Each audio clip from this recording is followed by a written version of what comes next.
Blessings and welcome to the path to freedom. My name is Daniel Roquéo, and as always, thank you so much for tuning in, for joining me on this beautiful path of expansion, of unfoldment, of freedom, of allowing forever greater and grander expressions of who we are to emerge, of allowing for more of that which Spirit is, what God is, to be revealed in us and through us.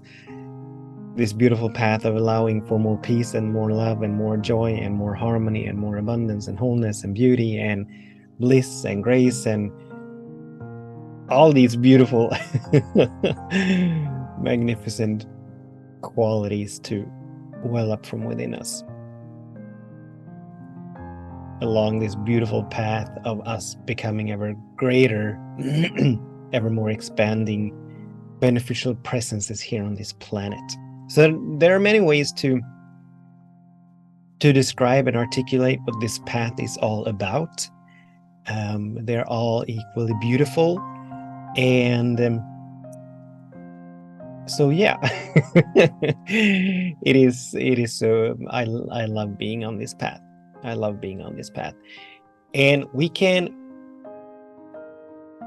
go at it from different angles. There are obviously many dimensions to what it means to be living on this path. One of the most vital, or one of the most key, I don't want to call it practices, it's more of a state of being.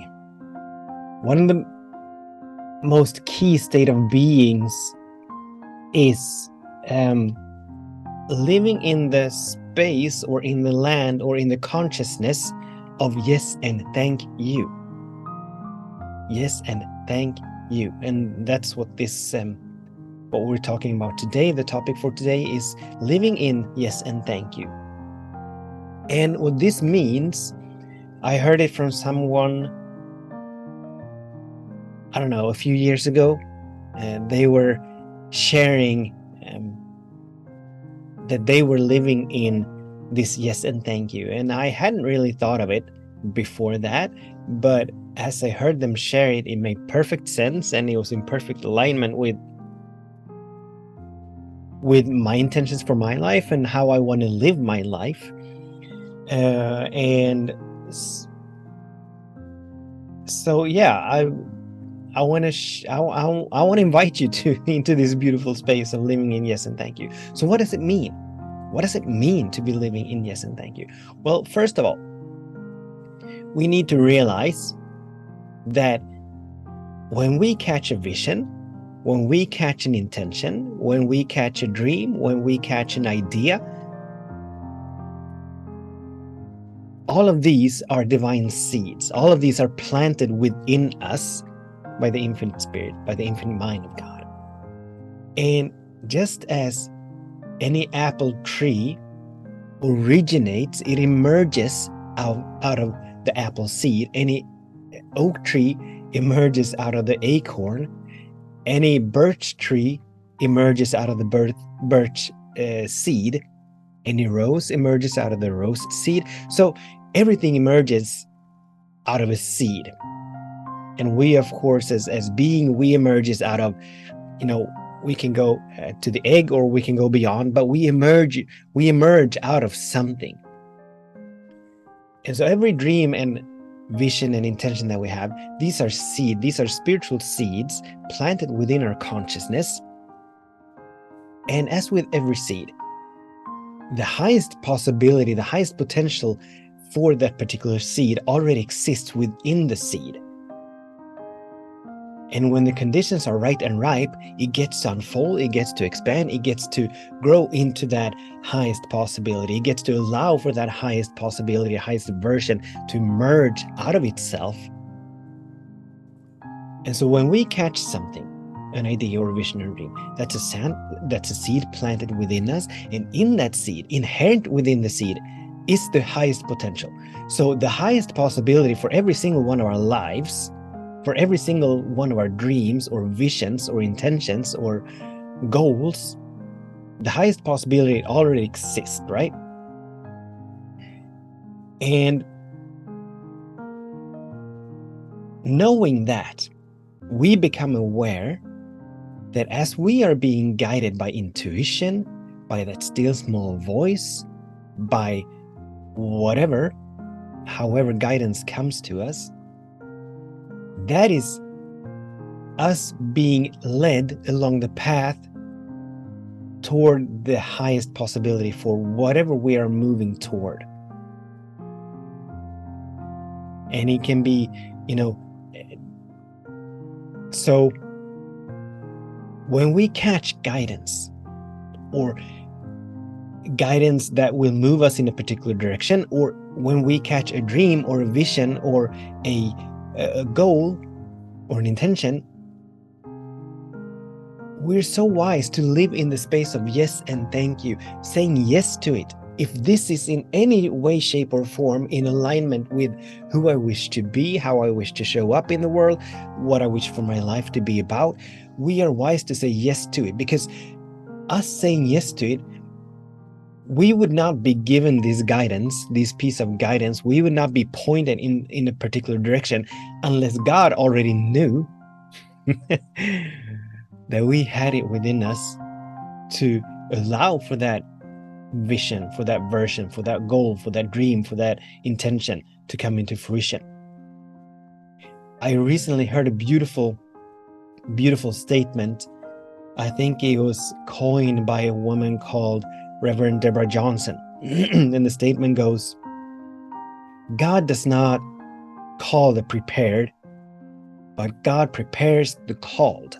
In other words, when God calls upon us, planting these beautiful seeds, we're being called into something greater than we are today. We're being called into expansion. We're being called into growth. We're being called into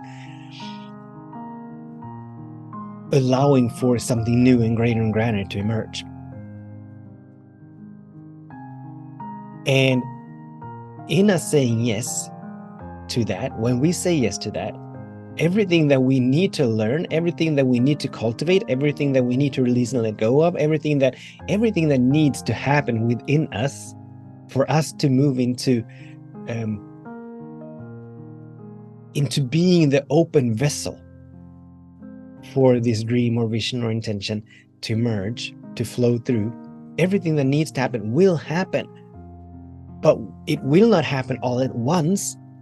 And so saying yes to something does not mean that I have to know how I'm going to get there, or how this is going to manifest, or how it's going to demonstrate itself, or when it's going to demonstrate or manifest itself. Saying yes to something does not even mean that I have to know anything.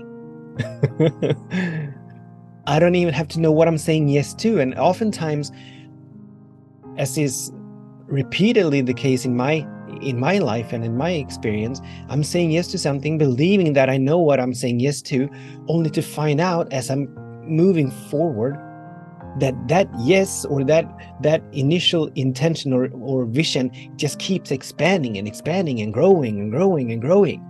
So what I originally said yes to, what I initially said yes to, is but a small and limited version of what I end up saying yes to. And as everything is in constant motion, as this is an eternal journey, there's never final destination. So we're always being invited to say yes over and over and over again. Yes to the next level. Yes to the next expression. Yes to the next iteration of who we are. But we need to begin by saying yes. We need to begin by saying yes, which means that we need to stop looking and judging by the appearances. We need to stop judging ourselves by our past achievements or accomplishments. We need to stop doubting ourselves, absolutely, but moreover, stop doubting life.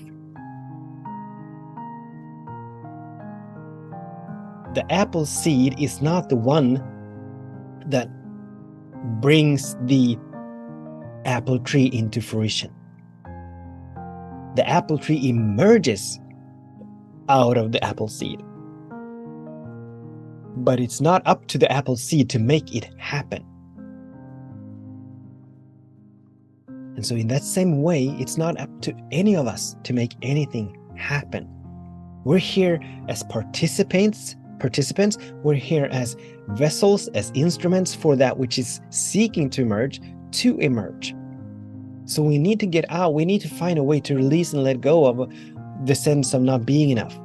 All these fears, oh, I'm not smart enough, or I'm not rich enough, or I'm not wealthy enough, or I'm not kind enough, or I'm not educated enough, or perhaps I'm too educated, or perhaps I'm too rich, or perhaps I'm too old or too young, or whatever the case may be.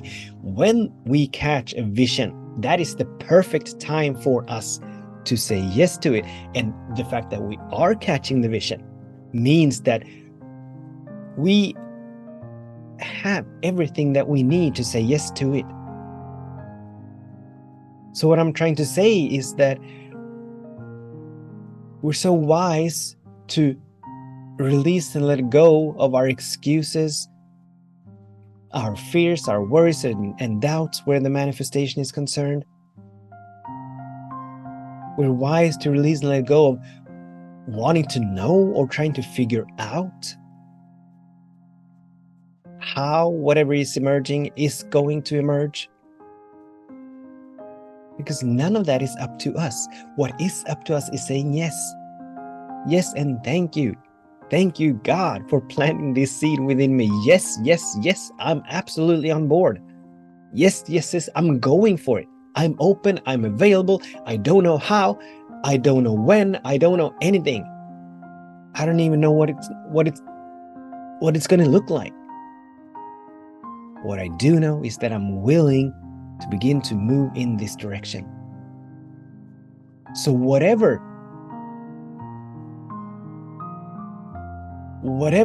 we catch that is in alignment with our visions for our lives, or what we wish for our lives to be about, or what we wish ourselves to be about, whatever is in alignment with that, we're wise to say yes to, because that is God, Spirit, the sacred laws, moving us, leading us, our future selves, pulling back, stretching back through time and space, giving us a hand, saying, hey, come on, this way. This is the path I want you to walk. I'm already here. You already made it. So you don't have to worry about anything, but I need you to walk this way. So when we're being called to something, when we're being asked to do something that is in alignment with all that I just mentioned, who we wish to be and what we wish for our lives to be about, we're so wise to say yes. And yes, when we do say yes, the ego is going to come up, and it's going to give us all these excuses, and it's going to give us perhaps anxiety and a whole lot of fear and worry as to our ability, as to us being able, proficient enough to do what we've said yes to. So we get to come back to this moment, to the nowness of this moment. We get to come back to this moment, trusting, knowing, feeling that all is well. Trusting, knowing, feeling that something wonderful is happening. Trusting, knowing, feeling that we are but instruments. We are but vehicles and vessels for Spirit to move through. The highest possibility already exists. Our future selves already exist. They already are. So it is not up to us to get there. It is up to us to participate, to do the walk, yes, but not figure out how to get from here to there. But trust, listen, and obey. When the calling comes, we're wise to say yes. Yes, and thank you. Yes, and thank you. I don't need to know how. I don't need to know when. I don't even need to know what. All I need to do is say yes. All we need to do is say yes. Yes, and thank you. Thank you for this opportunity. Thank you for this possibility. Thank you for moving me into a space where I need to outgrow my own comfort zone, when I need to expand and allow for the next great and grand version and expression. So yes and thank you. We want to live there. We don't want to live in no, I can't do it. No, I don't want to do it. No, I don't have enough resources to do it. We want to live in yes and thank you, trusting, knowing, feeling that God has got our back always. The universe has got us. God is friendly. God is good. God is benevolent. God would never put us in the, as a dear friend of mine once said, God would never put us at the deep end of the pool without making absolutely sure that we can swim. So we get to trust that, and from that trust we get to leap into yes and thank you. Yes and thank you. If it is in alignment with my life and where I'm headed, I want to say yes and thank you. If this is in alignment with who we wish to be, how we wish to show up in the world, we want to say yes and thank you. And there's another beautiful expression. We say yes and we let God do the rest. We say yes and we let God do the rest. Because that's how it all works. We say yes, and God does the rest. So yes, and thank you so much for tuning in, for participating, for joining me. Until the next time, I absolutely bless your day, and I bless your way, and my way, and my day. With much love and many blessings. Namaste.